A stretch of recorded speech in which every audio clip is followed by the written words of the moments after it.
We found a Democrat for the left to get behind, and he's been there all along. It just took a Trump to expose him for what he is, possibly presidential candidate material. We have that coming up in 10 Minutes of Truth with us, Barrett and Baxa. You're listening to Barrett and Baxa. Real stories, raw takes, and the slow, strange death of traditional media. Yeah, it's sort of a new sort of media schmedia, and you're going to get the hang of it soon enough. Basically, we're splitting up the show. So we do it like a big sliced up pizza now, so you can have as much as you want at any given time. So yeah, if you're a pig, you can eat the whole pizza. Or eat it like all. Normal people, you just have one slice at a time. It's up to you. That's the point. We're not telling you how to do it. All right, we're going to get into it, helping you see through all the media madness with our 50-plus years of experience in TV and radio. Before we get to a man on the left who really impressed me yesterday. You haven't seen it, Bob, so it's going to be a bit of a surprise to you, and I want it to be that way. But I wanted first to hear from the kind of Democrat that we have been forced to listen to for the past several decades, starting with Nancy Pelosi. And then we're going to have a clip of Nancy Pelosi being asked, is what the left is saying about the right possibly causing some of the violence that we're talking about. But first, let's hear what they have been saying about the right all these years. Chris Plant calls her the Crypt Keeper, and I think that's a good nickname for her. Not a bad nickname. She is the Crypt Keeper, yes. All right, let's play it. You know why there aren't uprisings all over the country, and maybe there will be. People need to start taking to the streets. This is a dictator. You know, there needs to be unrest in the streets for as long as there's unrest in our lives. Enemies of the state. Show me where it says that protests are supposed to be polite and peaceful. Do something about your dad's immigration practices, you feckless. When they go low, we kick. How do you resist the temptation to run up and wring her neck? The biggest terror threat in this country is white men, most of them radicalized up to the right. I thought he should have punched him in the face. I said, even if you lost, he insulted your wife. Yes. He came down the escalator and called Mexicans rapists and murderers. He said, well, what do you think I should have done? I said, I think you should have punched him in the face and then gotten out of the race. You would have been a hero. I'd like to punch him in the face. I said if we were in high school, I'd take him behind the gym and beat the hell out of him. Punch some people in the face! When was the last time an actor assassinated a president? They're still going to have to go out and put a bullet in Donald Trump, and that's a fact.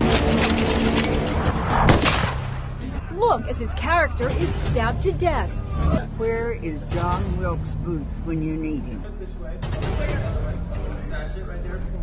I have thought an awful lot about blowing up the White House. But some of those clips date back more than 10 years at this point, Bob. So, yes.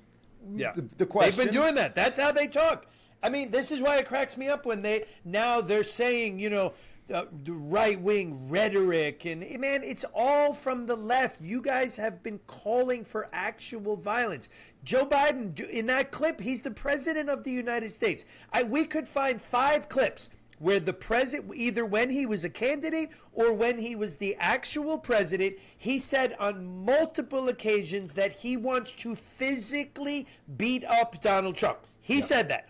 The guy, by the way, that guy is a member, he's a Republican's, it's the Lincoln Project. The dude who said somebody's going to have to go out and put a bullet in Trump.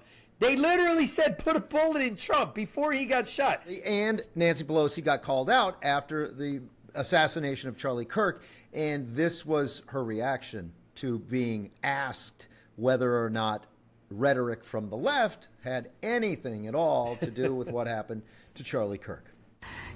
People don't have any intention of saying something that's going to lead to something dangerous, but we cannot take responsibility for the minds that are out there and how they hear it. They can't take any responsibility for the minds that are out there and how they hear it.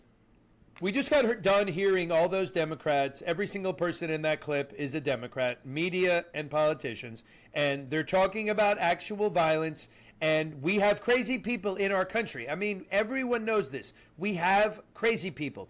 And when you have prominent Democrats on TV talking about violence, some guy is going to take a bolt-action rifle, climb on the roof of a building in Utah, and shoot Charlie Kirk. That's what will happen, and it will happen again as long as Democrats keep talking like this. Yeah, and Democrats have been talking about it, but there's one that hasn't been, and I don't know why he was on nobody's radar. In fact, people have forgotten. He's basically the man that the left ignored.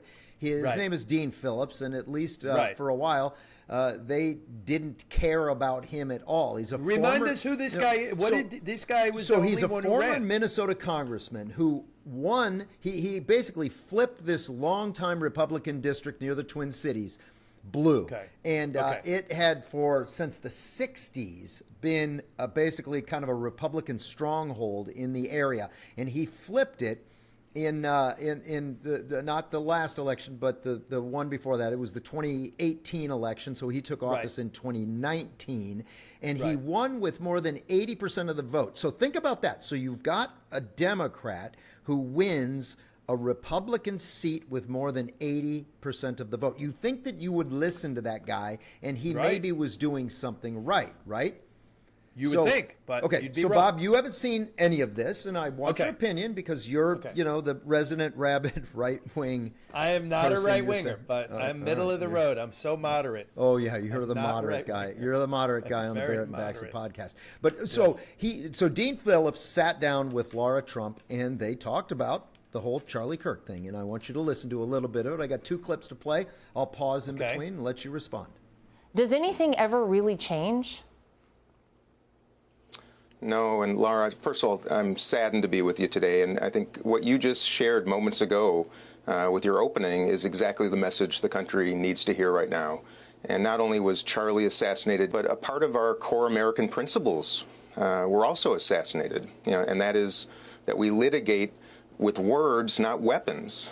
And whether you agreed or disagreed with Charlie Kirk, what he espoused in his mission was actually to do exactly what I'm encouraging all of us to start doing more of, which is to spend time together and show up at events and don't attack, but listen, learn, educate, and debate. Bob? Sounds reasonable. Why can't we have Democrats like that? Why can't a Democrat like that get traction?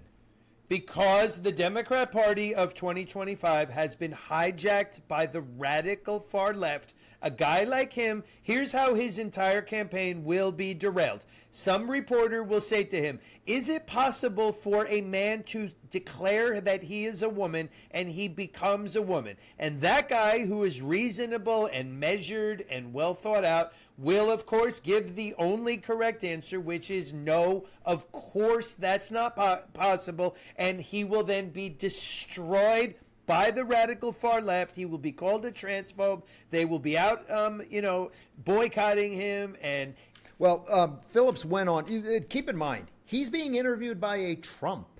He's being interviewed by the wife of one of Donald Trump's sons, and he's having a civil conversation with her. He's not yelling at her. He's not saying that your family is Nazis. He's not saying that you people are fascists. But he goes on, and in fact, she allows him to speak his mind as well. It was a great conversation. He goes on to talk about the 2 horrific shootings in Minnesota. We all remember it. 2 politicians and their spouses, and the shooting at a Catholic school that killed 2 students, injured 18 students. So he got into it, and of course, she is going to let him say his piece. Let's listen to that. Just in the last couple of months, Lara, between this assassination and the assassination of Melissa Hortman, my friend in Minnesota, who was anything but a rabble-rouser or deep partisan, these are 2 examples that really hit close to home for anybody in public service, aspiring to public service. We cannot let this assassin, no matter the motive, no matter the ideology,